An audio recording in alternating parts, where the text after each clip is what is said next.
Tonight, as Russia launches a deadly attack, the White House gives Ukraine the go-ahead to strike back with long-range missiles. It's all about negotiations now. And before people sit down, there will be, I think, a lot of fighting. How it's all connected to the result of the U.S. election. Streaming services set their sights on big-time sports, but are they ready? This is a one-off test with Netflix to see if Netflix can be a real media partner. And a popular Canadian science broadcaster reveals the difficult childhood experiences that helped shape him. I felt trapped. I felt helpless. You're a kid. What can you do against a parent? My conversation with Bob McDonald. From CBC News, this is The National with Ian Hennemensing. We start tonight with a major development in the war in Ukraine. That country is now set to unleash U.S. firepower further into Russia than ever before.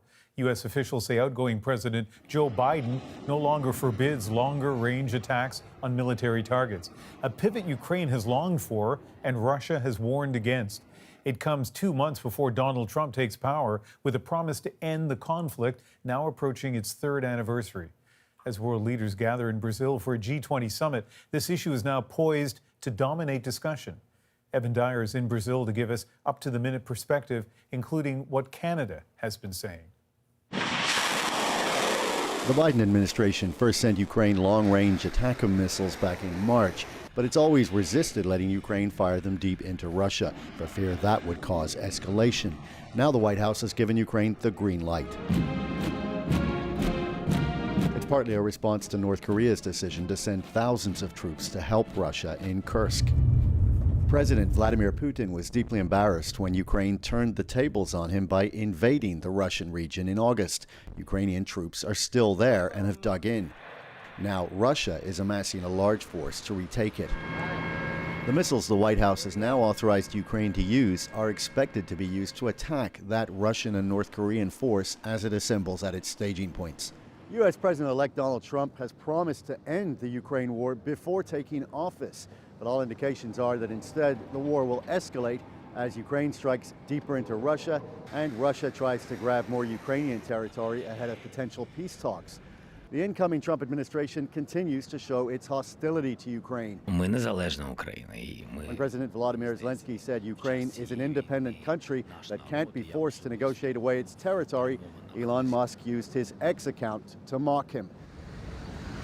Here in Brazil at the G20 summit, Ukraine's other allies, including Canada, Europe, Japan, Australia, and South Korea, will get their first chance to discuss how to proceed without the U.S. Bonjour tout le monde.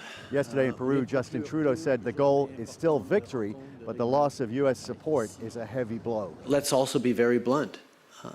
All the allies in the world would not be able to replace a complete withdrawal from supporting Ukraine by the United States. Meanwhile, the Biden administration has promised to do all it can to deliver arms to Kyiv before Trump takes power on January 20th. Evan Dyer, CBC News, Rio de Janeiro. Ukraine has had U.S. permission since May to fire just over the border. Now the threat of deeper strikes has triggered some provocative language from 3 Russian lawmakers. They use the phrase World War III, lashing out against what they call escalation driven by the White House. A senior Russian senator posted on the Telegram platform that this could end with Ukrainian statehood in complete tatters by morning. As Evan Dyer pointed out, the result of the U.S. presidential election is a factor in Biden's shift on long-range missiles. But it also comes right after Russia's largest aerial assault on Ukraine in months. Philip Lee Shannock shows us the devastating aftermath. Missiles streaked over the Ukrainian capital as air defenses targeted them, and dozens of drones. Ukrainian officials say while many were shot down, those that made it through caused devastation. Children now confirmed to be among those killed. In Kyiv, those who could huddled in stations below the city, wrapped in winter coats. The attack, the deadliest since late August, targeted critical power infrastructure. And as winter approaches, the threat of blackouts in the cold promises more misery for Ukrainians, almost 1,000 days into this war. At a military ceremony, the widow of a soldier expresses the toll it has taken. It would be good to stop this war, reach some kind of agreement, she says. Even if we end up sacrificing some territory, it would be better than more dead. Many observers think Donald Trump's pledge to end the war means difficult days to come on the battlefield. The war will end faster now that Trump is president. So the question is the how, you see? And it's all about negotiations now. So, and before people sit down, there will be, I think, a lot of fighting. He says Russia will intensify its attacks on Ukraine and continue its campaign to seize the entire Donbas region, while Ukrainian troops will try to hold on to that land in Russia's Kursk region. And while U.S. President Joe Biden's decision to allow Ukraine to use long-range missiles to strike inside Russia strengthens their hand considerably, Trump could play the disruptor. The great risk for Ukraine is that Trump will simply negotiate bilaterally with Putin. If we want to know what that looks like, we can look at the negotiations that Trump had with the Taliban. Like others, he says what happens in the next few weeks will be decisive, not only for the war itself, but for the future of the region. Philip Shannock, CBC News, Toronto. In the Middle East, Hezbollah says its chief media spokesperson has been killed by an Israeli airstrike in central Beirut. The strike hit a building in a densely populated area of the Lebanese capital. The country's health ministry says 3 other people were injured. It's one of a number of strikes by Israel in the Beirut area today. Back in this country, the premiers of 2 of the largest provinces say protecting Canada's vital trade with the U.S. could mean cutting Mexico out of the current 3-country agreement. JP Tasker shows us who else thinks that might work. 2 provincial premiers want to blow up the new NAFTA and cut Mexico out of a future trade deal with the United States. Canada and the U.S. has always had more balanced trade. I think we've got to deal with the situation as we find it with our most important trading partner. We do a bilateral trade deal with the U.S., and if Mexico wants a bilateral trade deal with Canada, God bless them. They're pitching it as a way to appease President-elect Donald Trump, who has promised to go after Mexico, saying China uses that country as a backdoor into North America. We're going to put the biggest tariffs. There won't be one damn car that's going to be able to come through our border. A Trump tariff on Canadian goods would be devastating. Aligning with Trump against Mexico may help Canada dodge the worst of his protectionist policies, Ford says. You look at Mexico, they're importing cheap products, undercutting our hardworking men and women, not only here, but in the U.S. It's not just premiers. Business interests like the steel industry are also lining up against Mexico. I don't feel like Mexico is part of this conversation, just Canada and the United States. But some say NAFTA is worth saving. This has been going since 1994. It has led to prosperity in all 3 countries. Trade between Canada and Mexico has grown considerably, and the 2 countries united against Trump could be a potent force. To simply say at the outset, hey, we're not sure we want to deal with you, maybe we'll go separately with the U.S., is definitely premature and probably unwise. NAFTA is up for review in 2026. The Prime Minister is also leery of going it alone with the U.S., at least for now. I am hopeful that we're going to be able to do it within the context of trilateral negotiations and renew and strengthen NAFTA in ways that works for all 3 of our countries. Canada and Mexico do about $55 billion in two-way trade every year. Doing away with NAFTA could put a big dent in that figure. Still, some premiers are intent on pushing Mexico out. Yeah, the Canada-U.S. trading relationship is worth many times that amount. It's about $3 billion a day. That's why these premiers are saying Justin Trudeau has to do everything he can to stay in Trump's good graces. If Trump agrees, Mexico could be collateral damage. Ian? JP Tasker reporting from Ottawa. Controversy continues to swirl around Donald Trump's cabinet picks. His latest, an oil and gas executive who said there's no climate crisis, would lead the country's Department of Energy. Chris Wright has the details. There is no climate crisis, and we're not in the midst of an energy transition either. That's U.S. President-elect Donald Trump's pick for Energy Secretary, Chris Wright, founder and CEO of a billion-dollar fracking company, and an ardent defender of the oil and gas industry. The only thing resembling a crisis with respect to climate change is the regressive, opportunity-squelching policies justified in the name of climate change. Those views right in line with one of Trump's top campaign promises to increase energy production in the U.S. in a bid, he says, to bring down inflation. We will drill, baby, drill. Wright joins other Trump nominees announced this week, all Washington outsiders who have criticized the agencies they could soon lead. Critics have raised alarm over their controversial views and track records. Fantastic event. This weekend, Trump's pick for Defense Secretary Pete Hegseth released a statement through his lawyer stating that he paid a settlement in 2017 to a woman who accused him of sexual assault, though he says the encounter was consensual. As allegations come out, we'll figure out if, as the Senate moves forward with the advise and consent to the President of the United States and doing our constitutional duties, we'll figure out if he can get confirmed or not. Then there's Trump's pick for Attorney General Matt Gaetz. U.S. lawmakers continue to demand the release of a congressional report investigating his drug use and sexual misconduct allegations. They want access to all available information so they can make a decision about whether the nominee for Attorney General is qualified to serve in that office. This weekend, no signs of concern from Trump, who was in New York for an Ultimate Fighting Championship event with his other eyebrow-raising picks, RFK Jr. and Tulsi Gabbard. Chris Wright, CBC News, New York. The Canada Post strike is now in its third day, halting much of the country's mail delivery before the winter holidays. Sam Sampson now with a look at the impact as Ottawa insists it will not intervene. How's everybody doing? Woo! Solidarity is keeping this Edmonton crowd warm.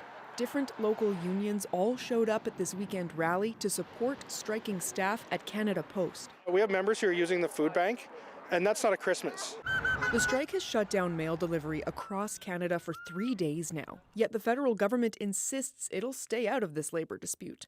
The Labour Minister says he's not considering back-to-work legislation. Though Ottawa did use it when Canada Post workers hit picket lines in 2018, and in 2011, and in 1997. I think what makes the most difference is that the Liberal government is not in a position right now to table back-to-work legislation. There isn't enough necessarily support. The NDP have declared they're not going to support it. But politics did not stop Ottawa from intervening in recent strikes. It used legislation to force railway workers and BC port workers back on the job. Some suggest Canada Post might be a different story. It's running a deficit worth billions of dollars, and most Canadians don't rely on the postal system like they did years ago, meaning Ottawa may not be feeling the same pressures it did with other national strikes this year. There's no need to intervene. It is not the railroads, which is completely essential. It's not the Port of Vancouver. It is not the Port of Montreal, which truly will bring down the Canadian economy if they shut down for any period of time. But others say Ottawa will act. It will say that the strike is having a significant impact on the national economy, and that will be probably their main justification for ordering an end of the strike. Some Canadians do still need the postal service, including those living in rural areas and charities that rely on mail-outs to get big holiday donations. The Calgary Dream Centre, for example, uses that money to help house and treat people with addictions. Not being able to send Christmas cards or get Christmas packages on time is frustrating and is a delay. This is a matter of life or death, really, for some people. Canada Post and the union have an agreement where they will deliver some government benefit checks in light of labor action. So that includes old age security, the Canada Pension Plan, the child benefit tax, as well as 2 government benefit checks from Alberta. And Sam, it doesn't look like a deal is close. What do we know about where talks stand? Canada Post said on Sunday that it and the union are pretty far apart at the table. A federally appointed mediator is trying to bridge that gap, but it is a pretty big gap. Canada Post has offered an 11.5% wage increase over 4 years, but the union virtually wants double of that. So negotiations are at a standstill. Sam Sampson in Edmonton. Freight train service in Canada could be on track for major disruptions. On Monday, CN rail workers across the country will hold strike votes. The union, representing more than 3,600 employees, says the votes are a proactive measure as they continue to push for a new deal. Their current agreement ends next month.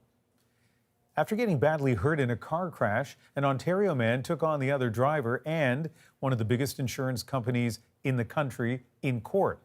But then he says he felt under attack by medical witnesses for the insurer. Rosa Marcatelli from our Go Public team has his story. John Graw's life changed in a flash 7 years ago when a driver traveling in the wrong lane hit him head on. Some things developed over time, but a headache, confusion. Unable to work and facing mounting bills, he says, Grawl went to court for compensation, taking on the other driver and his insurance company, Aviva. The judge accepted that he suffered a traumatic brain injury after multiple doctors backed that up. Yet one of the medical experts hired by Aviva testified that Grawl's brain injury had resolved, and the other said Grawl never had a brain injury at all. I couldn't believe it. Neither could the judge in the case, who called both of those medical experts out, saying neuropsychologist Dr. Lawrence Friedman had behaved like a bias-paid expert, trying to hide real and significant evidence from the court. He also called out the other expert, neurologist Dr. Sarah Mitchell, for her alarming lack of attention to detail and for contradicting her own medical opinion when she testified that Grawl's vacant stare wasn't a red flag. If they have a vacant stare, despite saying the opposite in a CBC interview a few years earlier. That case launched a wider Go Public investigation that found more than 24 other injury cases where medical experts hired by insurance companies were called out by the court.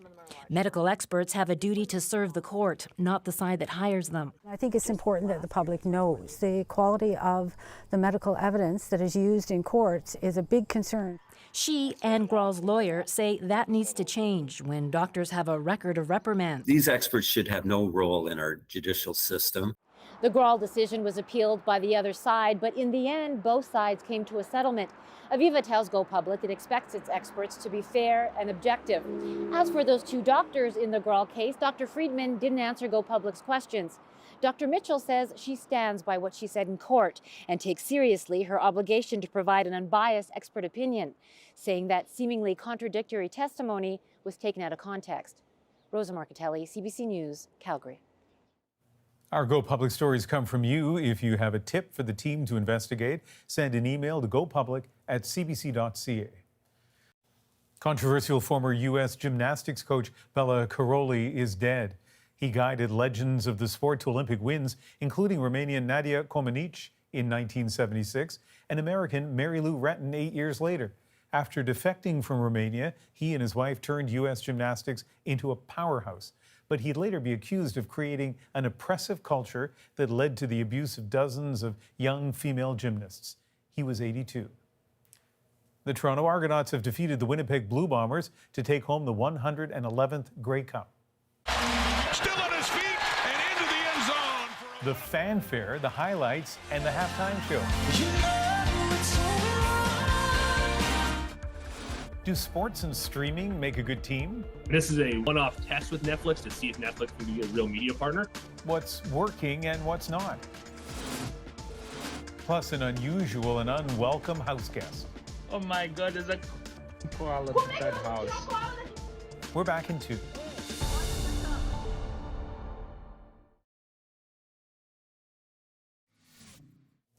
A football match fit for a prince today at Vancouver's BC Place Stadium. Prince Harry making a surprise appearance at the 111th Grey Cup game. He's here to promote the Invictus Winter Games. Those are taking place in Vancouver and Whistler in February. But tonight, of course, the game taking center stage was the Grey Cup. The Toronto Argonauts and Winnipeg Blue Bombers going for the glory. John Hernandez is in Vancouver outside BC Place, where 50,000 people watched the Argos mount a big fourth quarter to win it all. And John, Toronto went into this the decided underdog. Yeah, a decided underdog, and that game was razor close up until that fourth quarter.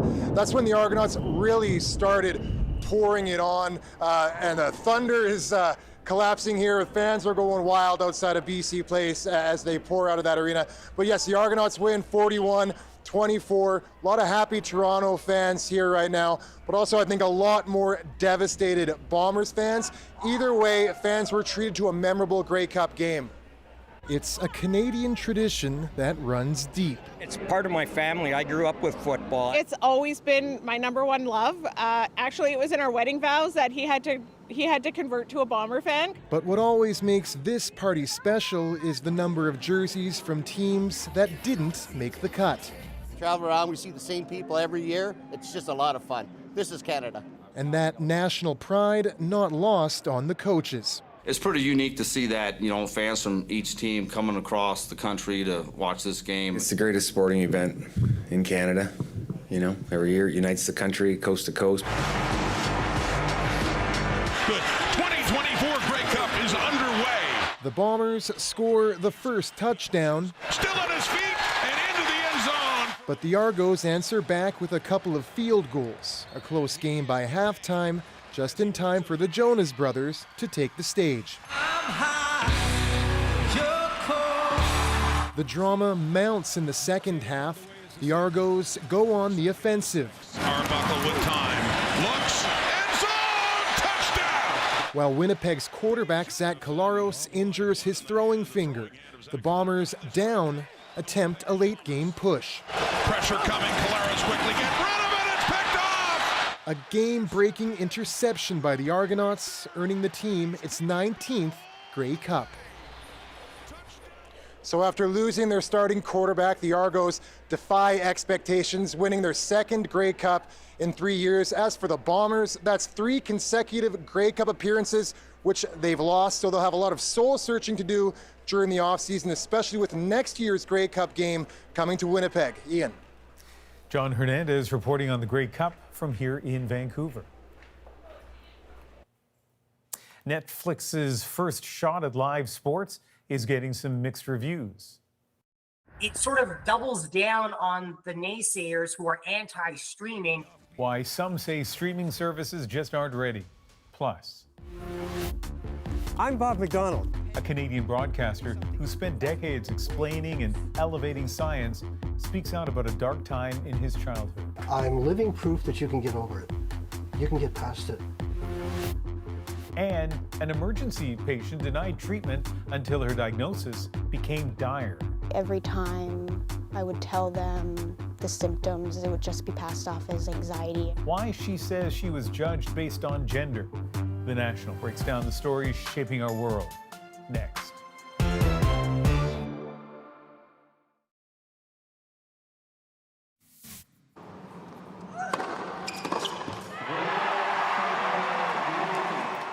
And with that, Canada's hopes to defend its title at the Billie Jean King Cup came to an end. Great Britain's Katie Bolton beat Leylah Fernandez in the quarterfinal round. Italy, Poland, and Slovakia are also in the semifinals of the event that's considered the World Cup of women's tennis. Netflix had to roll with the punches on Friday night. Its first foray into streaming live sports, a boxing match between Mike Tyson and Jake Paul, was plagued with technical glitches. But as Vanessa Lee shows us, those issues aren't likely to dampen the rapid growth of sports online. Your winner by unanimous decision, Jake! Netflix calls it a record-breaking boxing spectacle for the ages. The streaming giant says at its peak, 65 million households from around the world tuned in live for the showdown between famed boxer Mike Tyson and YouTube sensation turned fighter Jake Paul. But the highly anticipated fight was hit with massive technical issues. When you have a huge influx of people, maybe going from 0 to 1 million, then 10 million, then 60 million, all tuning in a matter of time, it often crashes servers and causes problems for bandwidth. Frustrated fans took to social media to vent about their viewing experience. Netflix, don't do this. Riddled with buffering, freezing, and pixelated images. Some couldn't watch at all.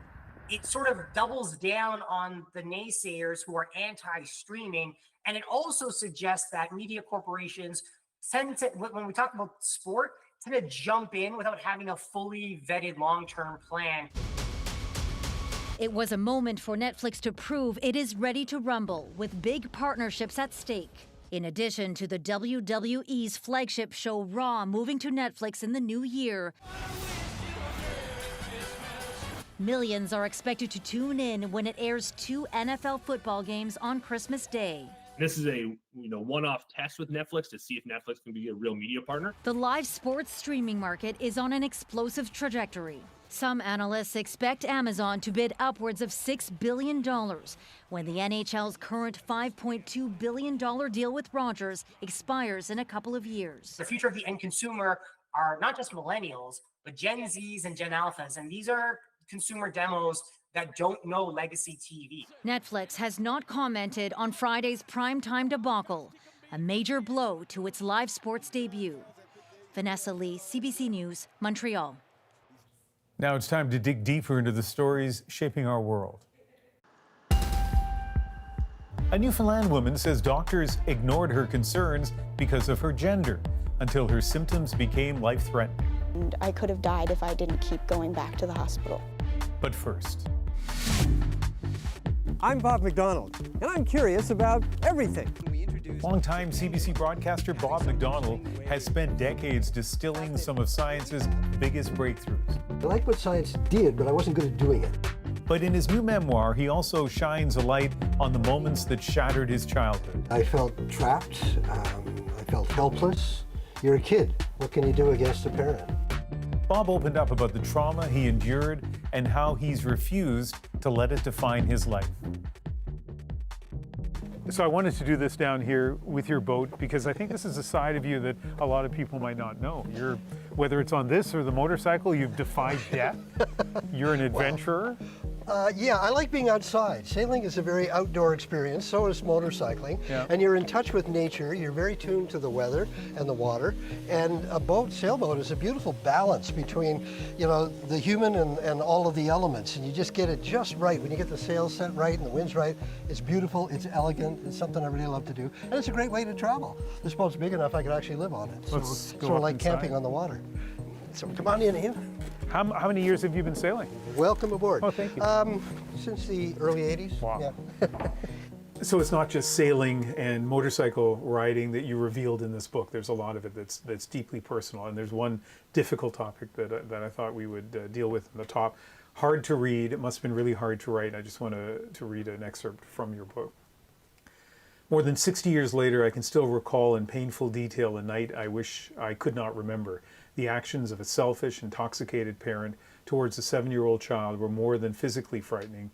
They created deep feelings of vulnerability because my home, my bedroom, the place that was supposed to be a safe haven from the dangers of the world, was invaded by the very person who was supposed to be my protector. That's your dad. Yeah. Who sexually abused you. My pulse is up right now, just hearing you read that. Yeah, I've never gone public with this. It was a frightening night, and I felt trapped. I felt helpless. You're a kid. What can you do against a parent, and helpless. And that wasn't the only incident. I didn't have another one with him. I didn't let him come near me for the rest of his life. But I did have another incident where I was abducted in a park in another city by a teenage boy who was much bigger than me. And he threatened to hurt me if I told anybody. And again, you're a kid, what do you do? And back then, it just wasn't talked about. Mm-hmm. So, yeah, the reason that I'm coming out now, Ian, is I'm not looking for pity or sympathy. I'm trying to reach out to anyone who has experienced child abuse in whatever form and say, I'm living proof that you can get over it. You can get past it. And the way I did it was to form a mental block deep in my memory, a bolt. And I lock the door, and only I have the key, and I don't open it. And yeah, the memories don't go away. I can still remember all the detail, but they're locked away. And then you use the rest of your brain to get on with your life and make decisions about it. Because I feel that if you allow something that some foolish person did to you years ago to affect the rest of your life, you're giving them more power. And they don't deserve that. So that's how you fight back, by making decisions about your life. So I'm not that kid anymore. That was then, this is now. This is where we live. And you can make decisions and by saying yes to opportunities, which is the whole theme of my book. So I hope that people who are suffering from that kind of trauma can take an example that, yeah, you can get on with your life. You don't forget it, but you can get on with it. And some people have already reached out to you. Yes, I've been overwhelmed, actually, by people who've been writing to me saying thank you, and thank you for being an example, and also people telling me their stories or they've had similar trauma, and in most cases they've been able to get over it, but not all. And so if I can help someone, then I feel good talking about it. I don't like talking about it, but if it helps, then I feel okay. Yeah, well, I appreciate that you put it in there and that you're willing to talk about it today. You want to talk about happier topics? Sure. How about the path to being this beloved science communicator that didn't go through getting a university degree, but did go through acting and the Ontario Science Centre? Yes, indeed. Yeah, I was a terrible student, although I like science. I like what science did, but I wasn't good at doing it. Because I grew up in the space age. I watched all the moon landings and all that stuff. So science was amazing, but I wasn't good at doing it. But I did do some acting in school. They told me I was good at that, so I thought, all right. And then an opportunity came up that the Ontario Science Centre in the early 1970s, not long after it opened, was looking for people to do the demonstration, the shows where they stand the hair up, static electricity, freeze a flower in liquid nitrogen, that kind of stuff. And I thought, wow, that's great. It combines my love of theater and science together. And I drove my truck, because I was a construction worker. I dropped out of university after second year. I was a construction worker. I took a little company time, drove the truck to the Science Centre, and met the guy who was hiring. And I just talked his ear off. I said, I'd love to work here. This is great. This is a wonderful place and everything. And I don't even know what I said. And then he just stopped me. And he looked at me and he said, you're the kind of person we'd like to have here. And he hired me on the spot, just on enthusiasm. And that works. I want to show you some video from, I think, 1978. That's when I was at the Science Centre. Bob McDonald says the Soviets have shown that weightlessness is not an obstacle for long space flights. Now the body adjusts itself to that slightly. You do get a little bit shorter. Your cheeks rise up a little bit, so your face changes. You get better vision, and you get better hearing when you've been living in space for a very long time. All right. Okay. Wow, wow, wow. So when you look at that, especially now, what do you think? Oh, boy. Well, I had a lot of hair back then. That was before I started dyeing it gray like I do now. Yeah, that was pretty well. That's what happened. I was at the Science Centre, and the media would call up, and they say, can you come and talk to us about Soviets in space or this thing that just landed on Mars? And I always said yes. And what came out of that was every time I did that, they said, hey, you're good on camera. Do you want to do more? You want to come back? And I said, sure. And it just blossomed, and one thing led to another. But yeah, it just seems so long ago. I love the big collar, too. It was very nice. And I was also living an alternative lifestyle at that time. That's why I had the hair down to here. So. Well, I'll tell you what I see. I first of all see very much of you today in that guy then. You're just a fantastic communicator. Like, you can just, in the way you're speaking, how comfortable you are, how articulate, it is a gift that you definitely have. But the other thing you've had in your life, and you've touched on it already, is when somebody offers you an opportunity, as surprising and audacious as it might be, you say yes. I've always said yes. That's been the story of my life. My life hasn't been planned at all. Opportunities come along. We all have that happen. You've had it happen. Somebody says, hey, so-and-so is looking for someone. You'd be good at that. Give him a call. And when that's happened, I've said yes, and it's changed my life a number of times. Hi, I'm Bob McDonald, and I'm curious about everything. The big revolution that came in timekeeping was when we introduced the pendulum. Having something swing back and forth. You will give me all your money. Waves. I'm fascinated with waves. But here we have a conversion. Hi, I'm Bob McDonald. Welcome to Quirks and Quarks. So Quirks and Quarks, 32 years since you started as host of that. That is a lifetime for some of the people who are watching right now. And a lot's changed in the world in 32 years. I mean, that show explains science, it celebrates science, but you've seen science kind of change in the perception of people out there in that time. Absolutely. Well, the science itself is still going ahead. Yeah. It's still doing what it does. But the public perception of science has changed a lot. Like I said, when I worked at the Science Centre, we were magicians. You know, we were doing all these wonderful things, and we were going, ooh, wow, isn't that great? But now, people don't want to hear a lot of what science is saying, because science is coming up with a lot of bad news about the environment, about climate change, about loss of species, about water shortages, about food, overpopulation, blah, blah, blah, blah, pollution. And they don't want to hear that. And there are forces at play that want to keep business as usual, and they're very good at it. And they're confusing the public. And so it's hard, and they're confusing politicians, so it's hard for them to make intelligent decisions. And so it's hard to tell the difference between the real science and the pseudoscience, which means you've really got to look at who's talking, who's saying it. Is it someone from University of Toronto or UBC, or is it someone who created an institute and made themselves the head of it, and now they're the expert? But what they're viewing is an opinion. Well, science doesn't work on opinion. Science works on evidence and fact. So it's up to the public to try to discern that. And I am concerned because we need a scientifically literate society right now. You don't have to be a scientist, but at least understand the fundamental principles. Because all these issues that we're dealing with have science behind them. So if you're going to talk about climate change, how does it work? How do electric cars actually work compared to combustion cars? And that kind of thing, so that we can make intelligent decisions. Yeah. But I'm actually optimistic. I think we can. I think we're smart enough. And climate change is now so much in our face. I think we're faced with, hey, it's time to change.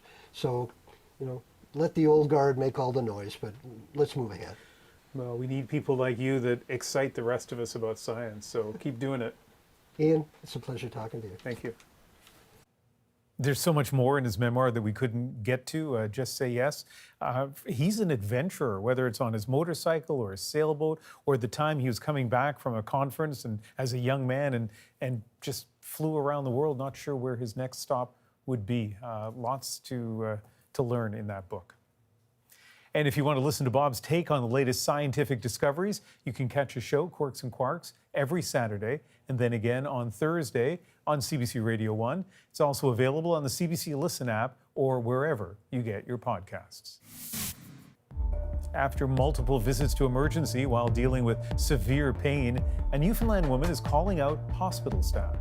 I knew I was sick. I knew what was happening wasn't right, and I could have died. Why she says doctors didn't take her seriously.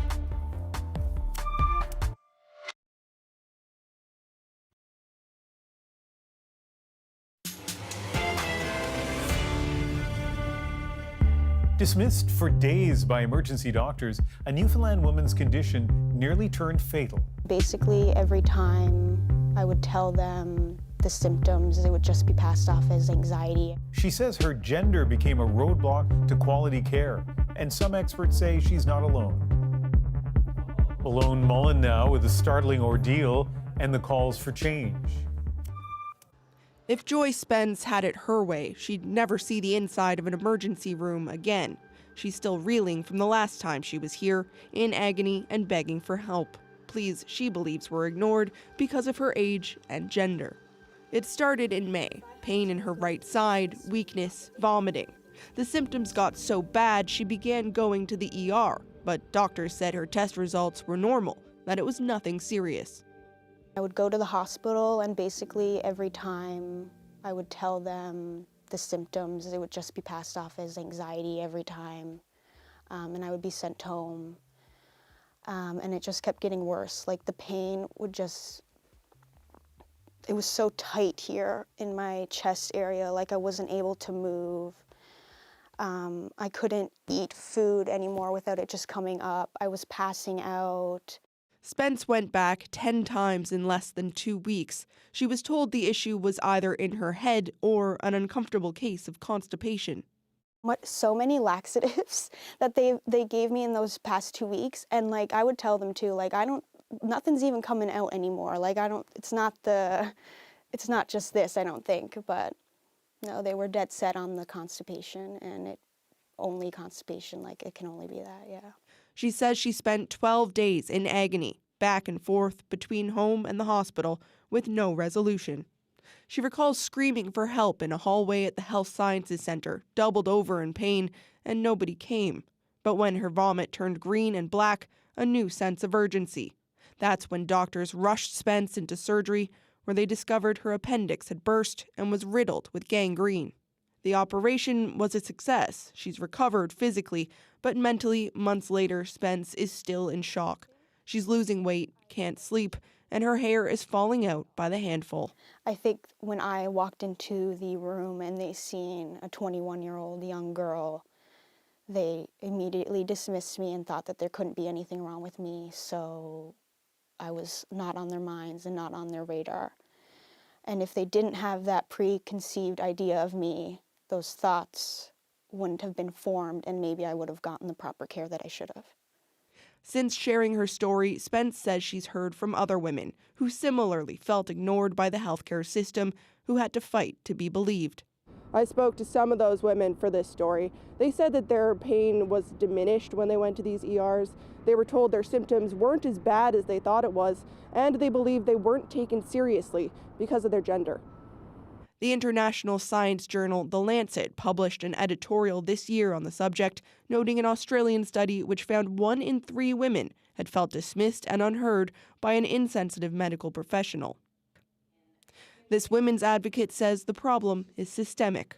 Some of those root causes are looking at things from research, funding available to that research, development of treatment options, even kind of testing around population samples, and diagnostic plans that are available. Historically, those have been by and large done by, with, and for men, so that inherently creates a bias.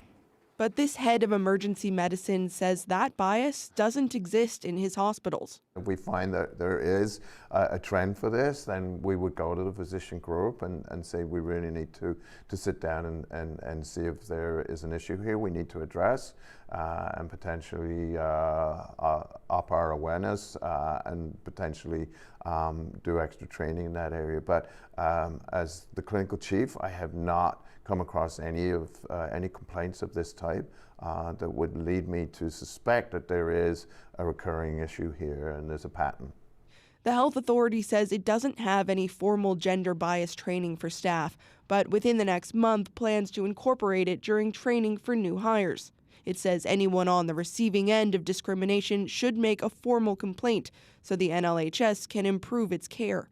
For Spence, though, that reassurance comes too little, too late. I think as young women, we're always told what we're supposed to do, how we're supposed to think, and not to trust our instincts, but most of the time the instinct, the gut instinct, is right.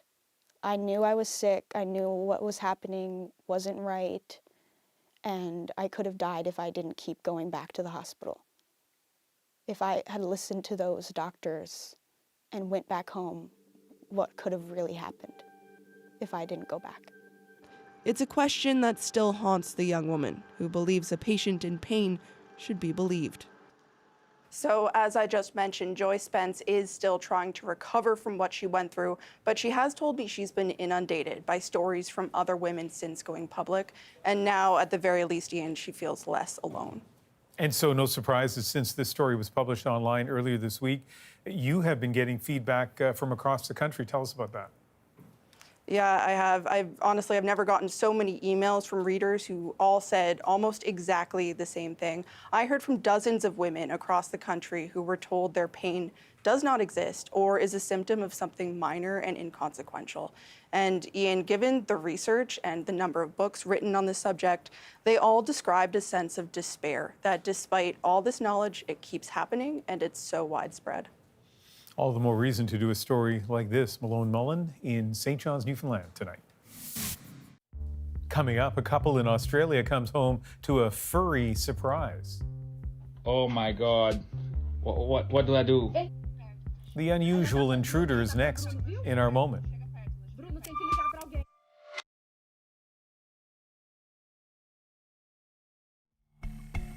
Even in Australia, this is an unusual sight.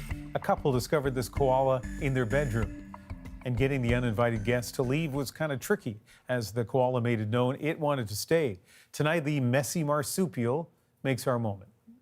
Oh my God, there's a koala inside the house. Indeed, there is. Fran Diaz-Rufino and her husband Bruno discovered the koala in their South Australia home after getting home from work. Oh my God. What do I do?